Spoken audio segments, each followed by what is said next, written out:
उस आदमी की कहानी जिसके चारों अंगूठे कटे थे। कृपा कर हमारे चैनल जंगल सफारी को सब्सक्राइब जरूर करें। धन्यवाद। मेरा पिता बगदाद का रहने वाला था और खलीफा हारून रशीद के जमाने में था। मैं भी उसी समय पैदा हुआ।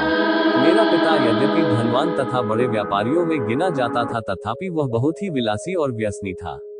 इसीलिए व्यापार की ठीक तरह देखभाल नहीं कर पाता था और उसमें काफी गड़बड़ होती थी। जब वह मरा तो मुझे मालूम हुआ कि न जाने कितने लोगों से उसने ऋण ले रखा था।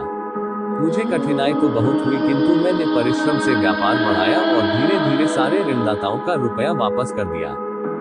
अब मैं इत्मीनान से अपनी कपड़े की दुकान पर बैठकर व्यापार किया करता था। एक दिन मैं दुकान पर बैठा था कि एक सुंदरी, जो खच्चर पर सवार थी और जिसके आगे एक नौकर और पीछे 2 नौकरानियां चल रही थी, मेरी दुकान के पास आई। उसके नौकर ने उसे हाथ पकड़कर खच्चर से उतारा और कहा, मालकिन, आप बेकार ही इतने सवेरे बाजार में आ गई। अभी तो कोई दुकान ही नहीं खुली है, आप कहाँ तक प्रतीक्षा करेगी? उसने कहा, तुम ठीक कहते हो, केवल एक ही दुकान खुली है, चलो उसी में चलें।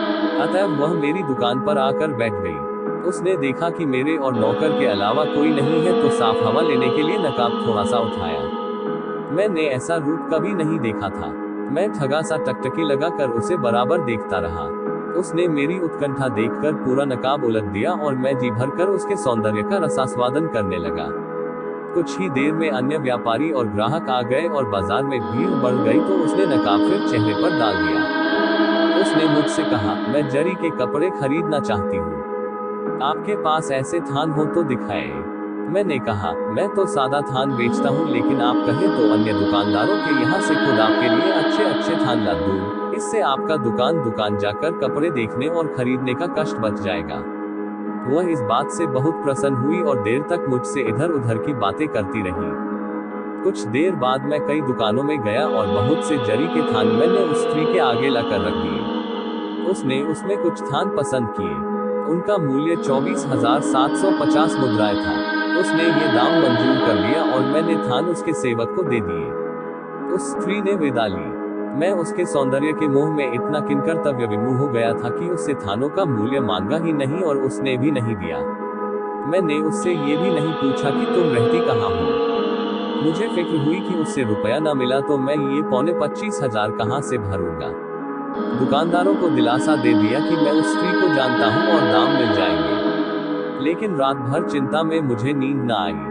दूसरे दिन मैंने व्यापारियों से 1 हफ्ते में अदायगी करने का वादा किया और उन्होंने इसे मंजूर कर लिया।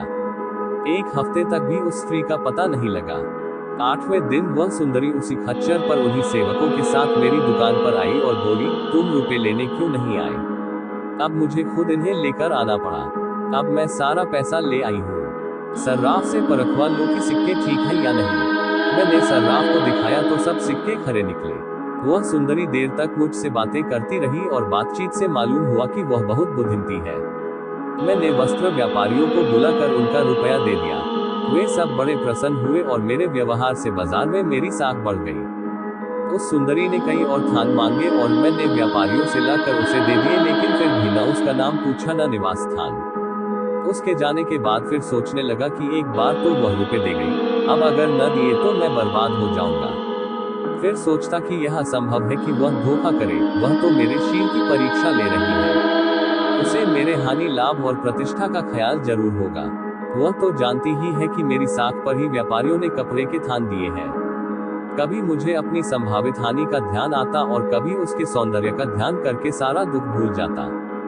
इस बार उसने बहुत दिनों तक रुपए न पहुंचाए और बजाज लोग बेसब्र होकर मुझसे रुपयों का तकाजा करने लगे। मैं अपनी आमदनी में से थोड़ा थोड़ा उन्हें भिजवा कर उनकी तसल्ली कर देता था। 1 महीने बाद वह फिर अपने सेवकों के साथ आई और उसने पिछली बार के खरीदे कपड़ों का मूल्य दे दिया। फिर उसने मुझसे पूछा कि तुम्हारा विवाह हो चुका है या नहीं। मैंने कहा, अभी तक नहीं हुआ। उसने अपने नौकर को इशारा किया और वह मुस्कुराता हुआ उठा और मुझे एक तरफ ले जाकर बोला, तुम क्या समझते हो कि मालकिन तुमसे कपड़े खरीदने के लिए आती है? मैं जानता हूँ कि तुम उन पर आसक्त हो, लेकिन तुमने सभी से यह बात छुपाई है। अब ये जान लो कि वह भी तुमसे प्रेम करती है, इसीलिए तुम्हारे विवाह के बारे में पूछा। तुम इतने बुद्धू निकले कि उसका इशारा भी नहीं समझे। मैंने कहा, भाई, मैंने तो जब पहली ही बार तुम्हारी मालकिन को देखा तो उस पर मर मिटा, किंतु मुझे यह आशा नहीं थी कि वह भी मुझसे प्रेम करेगी। अब तुम इस मामले में अगर मेरी सहायता करोगे तो मैं आजीवन तुम्हारा एहसान नहीं भूलूंगा। वह मेरे पास से उठकर अपनी मालकिन के पास पहुंचा और उसे मेरी बात बताई। वह सुंदरी अपनी सेविकाओं को कुछ इशारा करके उठ खड़ी हुई और फिर मुझसे बोली, मैं अपने नौकर को तुम्हारे पास भेजूंगी, वह जैसा कहे वैसा करना। ये कहकर वह चली गई। मैं कई दिन तक नौकर की बात देखता रहा। जब वह आया तो मैंने उससे उस सुंदरी की कुशलक्षेम पूछी। उसने कहा कि तुम बड़े भाग्यवान आदमी हो, वो तुम पर अत्यधिक मोहित है, उनका बस चलता तो अभी तुम्हारे पास पहुंच जाती। मैंने कहा, वो बहुत शीलवती जान पड़ती है कि इतने संयम से काम लेती है। उसने कहा, तुम्हें इसलिए उनके शील पर आश्चर्य हो रहा है कि उन्हें जानते नहीं हो। वह खलीफा हारून रशीद की पत्नी जुबैदा की सहेली है। बीवी उन्हें बहुत प्यार करती है, उन्होंने उनके बचपन ही से उन्हें पाला पोसा है। वह जनान खाने की सारी व्यवस्था करती है। जुबैदा कई बार उनसे विवाह करने को कह चुकी है। अब उसने कहा कि एक व्यापारी है, आप अनुमति दे तो उससे विवाह कर लूं। बीवी ने कहा, अच्छी बात है, लेकिन उस व्यापारी को एक बार देखने के बाद ही मैं शादी के लिए अनुमति दूंगी, इसीलिए मैं तुम्हें लेने आया हूँ। मैंने कहा, मैं तैयार हूँ, जब भी चाहो मुझे ले चलो। उसने कहा, ठीक है, लेकिन तुम जानते हो कि खलीफा के महल में कोई बाहरी आदमी नहीं जा सकता। मैं तुम्हें और किसी तरकीब से ही ले जाऊंगा। तुम आज शाम को नदी के किनारे बनी फला मस्जिद में मेरी राह देखना। मैंने बड़ी प्रसन्नता से उसकी बात स्वीकार की। शाम को मैं उस मस्जिद में जाकर बैठ गया। थोड़ी ही देर में एक डोंगी आकर किनारे से लगी। उसमें कई संदूक रखे थे। मल्लाहों ने डोंगी किनारे से बांधी और एक काफी लंबा संदूक लगकर मस्जिद में रख दिया और नाव पर चले गए। नाव पर आया हुआ एक नौकर वहीं रह गया। कुछ देर में वह सुंदरी वहां आई। मैंने कहा, मेरे लिए क्या हुक्म है? वह बोली, बाद में बातें होंगी, इस समय बात करने की फुर्सत नहीं है। तुम सिर्फ इस लंबे संदूक में जाकर लेटे रहो। मैं संदूक में लेट रहा तो उसने संदूक में ताला लगा दिया और सेवक से कहा कि इसे नाव पर पहुंचा दो। नौकर ने मल्लाहों को पुकारा और वह संदूक, जिसमें मैं था, नाव पर पहुंचा दिया। वह सुंदरी भी नाव पर बैठ गई। मैं संदूक के अंदर पड़ा पड़ा अपने भाग्य को कोसने लगा कि अच्छी खासी जिंदगी छोड़कर किस मुसीबत में फंस गया। नाव खलीफा के महल के मुख्य द्वार के समीप जा लगी। सारे संदूक द्वार पर पहुंचा दिए गए। द्वारपालों के पास सारी चाबियां थी और देखे भले बगैर कोई चीज अंदर नहीं जा सकती थी। प्रधान द्वारपाल उस समय सो रहा था। उसे जगाया गया तो वह बहुत झुंझलाया और कहने लगा कि मैं संदूकों की एक एक चीज देखूंगा। सुंदरी ने चुपचाप अपने नौकरों से कहा कि सारे संदूक द्वारपाल को दिखाए बगैर अंदर ले जाओ, ऐसा ना हो कि वह संदूकों को खोलकर देखे और भेद खुल जाए। किंतु द्वारपालों ने ऐसा नहीं होने दिया। वे सारे संदूक प्रधान द्वारपाल के पास ले गए। सबसे पहले वही संदूक रखा जिसमें मैं था। सुंदरी की प्रधान द्वारपाल से बहस होने लगी। मैं इस बहस को सुनकर अंदर ही अंदर सूखा जाता था। ये तो स्पष्ट ही था कि अगर मुझे संदूक में पाया गया तो खलीफा मुझे अवश्य मृत्युदंड देंगे। लेकिन मेरी प्रेमिका ने प्रधान द्वारपाल को संदूक नहीं खोलने दिया। वह बोली, तुम अच्छी तरह जानते हो कि जुबैदा की आज्ञा के बगैर कोई चीज अंदर नहीं ले जाती। इस संदूक में बड़े व्यापारियों से खरीदा हुआ बहुत सा कीमती और नाजुक सामान रखा है। तुम उसे निकालोगे तो वे चीजें टूट फूट जाएंगी। इसके अतिरिक्त एक पतले कांच के घड़े में मक्के से लाया हुआ जमजम का पवित्र जल है। वह कांच का घड़ा अगर टूट गया या अन्य वस्तुएं नष्ट हो गई तो तुम्हें इसकी जवाबदेही करनी पड़ेगी और जुबैदा के हाथों तुम्हें कठोर दंड मिलेगा। प्रधान द्वारपाल इस बात से डर गया। वह चुप हो गया। सुंदरी ने गुलामों से सारे संदूक अंदर पहुंचाने के लिए कहा और उन्होंने ऐसा ही किया। किंतु अंदर जाकर भी मेरी मुसीबत खत्म नहीं हुई। संदूकों के खुलने के पहले ही अचानक वहां खलीफा आ गया। उसने बहुत से संदूक देखकर पूछा कि इनमें क्या है, और न जाने उसे क्या सूझी कि हुक्म दिया कि सारे संदूकों का सामान मुझे दिखाया जाए। सुंदरी ने बड़े बहाने बनाए लेकिन खलीफा तस से मज न हुआ।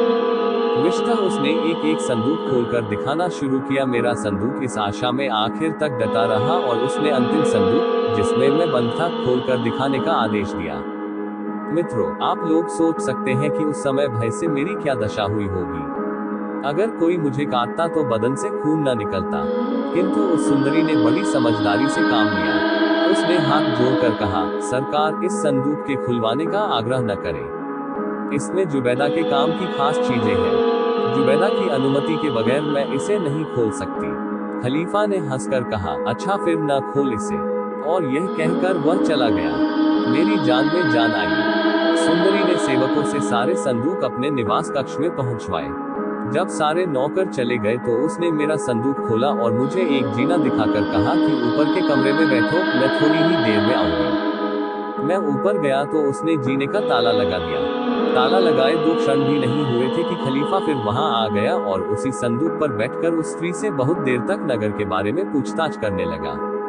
वह सुंदरी काफी देर तक खलीफा से वार्तालाप करती रही। जब खलीफा अपने शयन कक्ष में चला गया तो वह ऊपर आई और बोली, तुम पर मेरे कारण बड़े कष्ट पड़े, किंतु अब तुम आराम से रहो। सुबह तुम्हें जुबैदा के पास ले चलूंगी। फिर हम दोनों ने भोजन किया और वह चली गई। मैं बड़े आनंद से उस भव्य प्रासाद में सोया। मुझे बड़ी प्रसन्नता थी कि यद्यपि यहाँ तक पहुँचने में बड़ी कठिनाइयाँ और खतरे उठाए, किंतु अब तो किसी बात का खटका ही नहीं है। मुझे ये भी खुशी थी कि इतनी सुंदर और बुद्धिमती स्त्री स्वयं मेरे प्रेम में ग्रस्त है।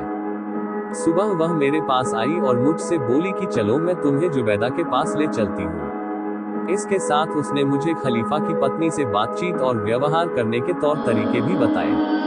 उसने वे सभी संभव प्रश्न जो जुबैदा मुझसे पूछ सकती थी बताए और यह भी बताया कि उनका क्या उत्तर दूं। उसने मुझे एक स्थान पर ले जाकर खड़ा कर दिया और कहा कि जुबैदा अपने शयनागार से निकलकर यहीं बैठती है। ये कहकर वह चली गई। वह कमरा इतना शानदार था कि मैं चकराया सा खड़ा रह गया और आंखें फाड़ फाड़ कर चारों ओर देखने लगा। सबसे पहले 20 दासियां आईं। वे उस तख्त के सामने जो जुबैदा के बैठने के लिए बिछा था 2 पंक्तियों में खड़ी हो गईं। फिर 20 अन्य दासियों के मध्य हंस जैसी चाल से चलती हुई जुबैदा आई और तख्त पर बैठ गई। वह गहने और भारी पोशाक से इतनी लदी हुई थी कि मंद गति ही से चल सकती थी। वह उसी रत्नजटित सिंहासन पर बैठ गई। सब दासियां अपने अपने उचित स्थान पर खड़ी हो गईं और मेरी प्रेमिका, जो जुबैदा की खास मुसाहिब थी, बड़ी आन-बान से जुबैदा के दाहिनी ओर खड़ी हो गई। अब एक दासी ने मुझे इशारा किया कि झुककर सलाम करो। मैंने तख्त के आगे जाकर अपने सिर को इतना झुकाया कि वह जुबैदा के पांव से लग गया। मैं बराबर इसी दशा में रहा और सिर तभी उठाया जब जुबैदा ने मुझसे उठाने के लिए कहा। उसने मेरा नाम, पेशा, कुटुंब आदि आदि के बारे में प्रश्न किए जिनका मैंने यथोचित उत्तर दिया। जुबैदा मेरी शक्ल सूरत देखकर और मेरी बातें सुनकर प्रसन्न हुई। उसने कहा, मैं चाहती हूँ कि तुम्हारा विवाह अपनी मुंहबोली बेटी से करूँ। मैं विवाह की तैयारियों के लिए आदेश देती हूँ। 10 दिन बाद तुम्हारा विवाह हो जाएगा। 10 दिन तक तुम इसी तरह होशियारी से रहो। इसी अवधि में मैं खलीफा से तुम्हारे विवाह के लिए अनुमति भी ले लूंगी। मैं जुबैदा से विदा लेकर अपने कमरे में चला गया। मेरी प्रेमिका कई बार मौका निकालकर मेरे पास आती और बातचीत करके चली जाती। मैं बड़ी सुख सुविधा से वहां रहने लगा। जुबैदा ने इस अवधि में खलीफा से विवाह की अनुमति भी ले ली और शादी के समारोह के लिए बहुत सा धन लिया। रोज ही वहां गाना बजाना और तरह तरह के खेल तमाशे होने लगे। 10वें दिन हम दूल्हा दुल्हन ने नहा धोकर मूल्यवान वस्त्र पहने। शाम को दासियों ने हम लोगों के सामने नाना प्रकार के व्यंजन खाने के लिए परोसे। एक रकाबी में वही लहसुन का व्यंजन था जो आप लोगों ने मुझे खिलाया है। मुझे वह बहुत अच्छा लगा और मैंने अन्य चीजों के बजाय उसे अधिक खाया। दुर्भाग्य से खाने के बाद मैंने अच्छी तरह से हाथ नहीं धोए, यूं ही रूमाल से हाथ पोंछ लिए। रात और बीती तो दासियों ने वहां बहुत से दिए और मोमबत्तियां जलाई और देर तक नाच और गाना बजाना होता रहा। जब रात काफी ढल गई तो दासियों ने हम दोनों को शयनागार में पहुंचा दिया। मैंने अपनी पत्नी को जब अपनी गोद में खींचना चाहा तो वह बड़े क्रुद्ध स्वर में चीखने चिल्लाने लगी। सारी दासियां ये देखने के लिए दौड़ी आई कि क्या हो गया। मैं तो इतना घबरा गया था कि उससे पूछ ही न सका कि क्या बात हो गई। दासियों ने पूछा कि मालकिन, ऐसी क्या बात हो गई कि आप इतनी नाराज हैं? हमसे कुछ भूल हो गई हो तो बताइए। मेरी पत्नी चीखकर बोली, इस अभागे को मेरे पास से तुरंत हटाओ। मैंने डरते डरते पूछा, सुंदरी, ऐसा क्या अपराध मुझसे हुआ कि आप मुझे अपने पास ही से हटा रही हैं? उसने कहा, तुम दुष्ट भी हो और असभ्य भी। तुमने लहसुन का पुलाव खाया और हाथ भी अच्छी तरह नहीं धोए। ऐसे गंदे आदमी से मुझे हार्दिक घृणा है।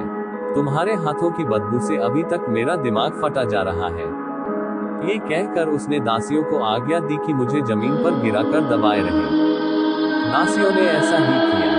उस सुंदरी ने हाथ में चमड़े का चाबुक लेकर मुझे मारना शुरू किया और तब तक मारती रही जब तक खुद पसीने पसीने न हो गई। फिर उसने दासियों से कहा कि इसे दारोगा के पास ले जाओ ताकि वह इसका दाहिना हाथ जिससे इसने पुलाव खाया था काट डाले। मैं अपने मन में पश्चाताप करने लगा कि इतने छोटे से अपराध पर मेरा हाथ काट डाला जाएगा। इतनी मार मेरे लिए यथेष्ट नहीं समझी गई। वह बावर्ची जिसने उसे पकाया था और वह दासी जिसने मेरे सामने वह रकाबी रखी थी ऐसा करने के पहले ही क्यों न मर गए। मेरी पत्नी की निष्ठुरता तो जैसी की तैसी रही, किंतु हर एक बांदी मेरी दशा से दुखी होने लगी। उन सभी ने मेरी पत्नी से कहा, मालकिन अब गुस्सा थूक दो। इसके अपराध और मूर्खता में संदेह नहीं, किंतु ये बेचारा तुम्हारी प्रतिष्ठा और तुम्हारी सुरुचि को क्या जाने। इसे काफी सजा मिल चुकी है, अब इसके अपराध क्षमा हो। वह बोली, हरगिज नहीं। इसे ऐसी सजा मिलनी चाहिए कि यह हमेशा याद रखे कि लहसुन खाने के बाद हाथ धोना जरूरी होता है। इसके पास कुछ ऐसी निशानी होनी चाहिए जिससे यह अपने अपराध को हमेशा याद रखे और फिर यह अपराध न करे।